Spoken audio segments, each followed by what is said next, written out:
Hello friends, नमस्कार दोस्तों। आप में से काफ़ी लोग परेशान थे जीडीएस के ऑनलाइन फॉर्म फिल करने को लेके, जिनके 300 या 400 में से ग्रेड टोटल बना था और उनके अंक आए थे। तो आप लोग दोस्तों फॉर्म नहीं फिल कर पा रहे थे। अब इस प्रॉब्लम को दोस्तों इंडिया पोस्ट ऑफिस की साइट के द्वारा अब सॉल्व कर दिया गया है पूरी तरीके से।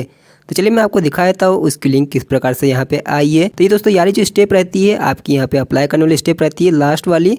तो अब लास्ट वाली स्टेप आने के बाद आपको यहाँ पे दोस्तों बोर्ड की जानकारी देनी होती है। तो यहाँ पे पहले तो अपना एड्रेस फिल कर देंगे। इसके बाद फ्रेंड्स आपको यहाँ पे बोर्ड सिलेक्ट करना है। अब यहाँ पे मैं आपको दिखा देता हूँ किस प्रकार से वो लिंक आई है। तो इस पर क्लिक कर देते हैं।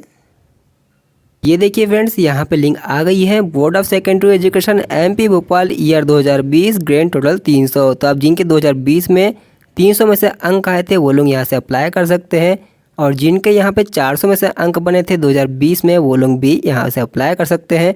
अगर आप ग्रेड से पास हुए हैं तो उसको लेके भी यहाँ पे लिंक दी हुई है। 300 में जो ग्रेड से पास हुए हैं वो लोग भी यहाँ पे अप्लाई कर सकते हैं। 300 और 400 की लिंक दोस्तों अब एक्टिव हो चुकी है। हालांकि यहाँ पे बहुत बड़ी प्रॉब्लम ये है कि आप में से कई आवेदक ऐसे भी होंगे जो पहले फॉर्म फिल कर सके होंगे। तो दोस्तों अब आप लोग उसको कैसे एडिट करेंगे, अगर आप चाहते हैं इसके बारे में जानना तो आप कमेंट करके मुझसे पूछ सकते हैं, मैं आपकी पूरी हेल्प करूँ। तो अगर आपने अभी तक इस फॉर्म को नहीं फिल किया तो अब आपको यहाँ पे फॉर्म फिल कर देना चाहिए। तो यहाँ पे आपके 300 थे या 400 थे, जो भी ग्रेड टोटल था वो यहाँ से आप सिलेक्ट कर लेंगे इस प्रकार से।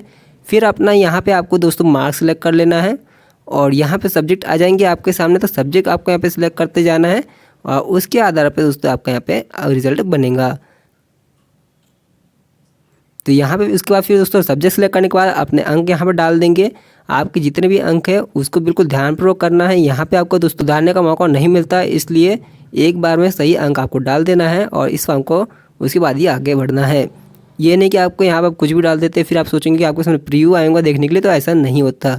ये वन टाइम फॉर्म फिलिंग है, इसलिए ध्यानपूर्वक ही सावधानीपूर्वक आपको इसको फॉर्म को फिल करना है। फिर भी कहीं कोई दिक्कत आए तो कमेंट करके मुझसे पूछ सकते हैं, मैं आपकी पूरी हेल्प करूँगा। और अभी की वीडियो में दोस्तों इतना ही है। चलो लाइक करना, शेयर करना। फिर मिलते हैं किसी नए वीडियो में। तो दोस्तों तब तक अपना ख्याल रखें। नमस्कार।